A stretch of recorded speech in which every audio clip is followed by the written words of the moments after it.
Tom Petty, the legendary musician, had a unique relationship with his own work.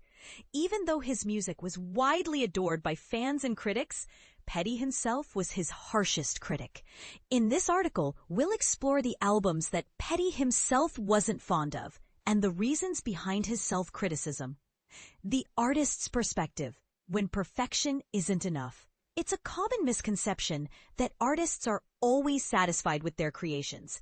Tom Petty, however, proved that even the greats can be their own worst enemies. Petty's journey with the Heartbreakers and as a solo artist was mostly met with acclaim, yet he often expressed disappointment with certain records. For instance, he described the band's fifth album, Long After Dark, as a period of treading water, and Echo, released during a challenging time in his life, was another album he'd rather forget. The controversial choice, She's the One soundtrack. But here's where it gets controversial. Petty's most hated project might surprise you. When he contributed to the soundtrack for Edward Burns' film, She's the One, he later admitted it was a mistake. In an interview, he revealed, "I hated that record. I only did it because I was bored." Petty explained that he used crummy versions of songs from his previous album, Wildflowers, and didn't write any new material. He regretted the decision, saying, "I'm disappointed I did that."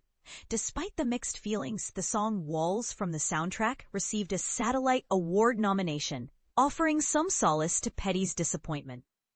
The impact of bin activity and personal struggles, and this is the part most people miss. Petty's decision to work on the soundtrack might have been influenced by his personal struggles and a desire to stay active in his career. After the success of Wildflowers, taking on a soundtrack project might not have been the best choice, but it didn't stop him from continuing to create. Even though Echo and the She's the One soundtrack were among his least favorite works, Petty's career continued to thrive. So, what do you think? Is it fair for artists to be so critical of their own work? Or should they embrace every creation as a step in their journey? Let us know your thoughts in the comments.